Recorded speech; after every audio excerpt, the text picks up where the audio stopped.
ಚಿಂತಾಮಣಿ ತಾಲೂಕಿನ APMC yard ಕೂಲಿ ಕಾರ್ಮಿಕರು, ವರ್ತಕರು, ದಲ್ಲಾಳರು ಹಾಗೂ ಎಂವಿಎಸ್ ಶಂಕರ್, ವಿಘ್ನೇಶ್, ನವೀನ್ ಕುಮಾರ್ ಹಾಗೂ ಸ್ನೇಹಿತರ ಬಳಗದ ವತಿಯಿಂದ ವಿಶ್ವಜ್ಞಾನಿ, ಭಾರತ ರತ್ನ, ಸಂವಿಧಾನ ಶಿಲ್ಪಿ, ಮಹಾನಾಯಕ ಡಾ ಬಿಆರ್ ಅಂಬೇಡ್ಕರ್ ಅವರ 133ನೇ ಜಯಂತಿ ಪ್ರಯುಕ್ತ ಕೇಕ್ ಕತ್ತರಿಸಿ ಅನ್ನದಾನ ಮಾಡುವ ಮೂಲಕ ಅರ್ಥಪೂರ್ಣವಾಗಿ ಜಯಂತಿಯನ್ನ ಆಚರಣೆ ಮಾಡಿದರು.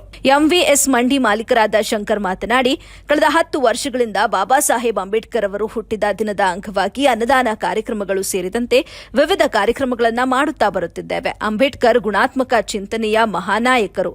ಅವರ ಬಹುಮುಖಿ ನೆಲೆಯ ಅಧ್ಯಯನ, ಚಿಂತನೆ, ಹೋರಾಟ, ಬರಹಗಳೆಲ್ಲವೂ ಗುಣಾತ್ಮಕ ನೆಲೆಯಲ್ಲಿಯೇ ಸಾಗಿದಂತವು. ಈ ಎತ್ತರದ ವ್ಯಕ್ತಿತ್ವ ಮಾನವತಾವಾದಿ ಆಗಿದ್ದರಿಂದಲೇ ಭಾರತದ ಸರ್ವ ಜನಾಂಗದ ಹಿತದೃಷ್ಟಿಯಲ್ಲಿಟ್ಟುಕೊಂಡು ಬಹುತಾಳ್ಮೆಯಿಂದ, ವಿವೇಕದಿಂದ, ದೂರದೃಷ್ಟಿತ್ವದಿಂದ ಸಂವಿಧಾನ ರೂಪಿಸಿದ್ರು. ಹಾಗಾಗಿ ಅದು ಸರ್ವ ಸಮತೆಗೆ ದಾರಿ ಮಾಡಿಕೊಡುತ್ತಿದೆ ಅಂತ ಹೇಳಿದ್ರು.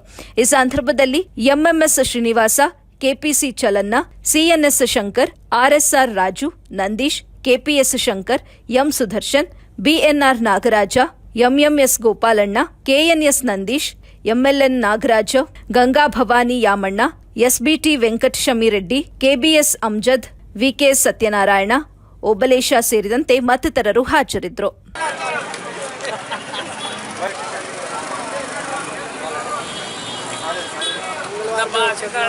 ಸಂಘದಿಂದ ಮತ್ತು ಎಲ್ಲ ಕೂಲಿ ಕಾರ್ಮಿಕರು, ವ್ಯಾಪಾರಸ್ಥರು, ದಲ್ಲಾಳರು ಎಲ್ಲರೂ ಸೇರಿ, ರೈತರು ಮತ್ತು ಎಲ್ಲರೂ ಸೇರಿ ಈ ಶ್ರೀಮಾನ್ ಶ್ರೀ ಅಂಬೇಡ್ಕರ್ ಅವರ 133ನೇ ಜನ್ಮದಿನವನ್ನು ಬಹಳ ಅದ್ಧೂರಿಯಿಂದ, ವಿಜೃಂಭಣೆಯಿಂದ ಆಚರಿಸ್ತಾ ಇದ್ದಾರೆ.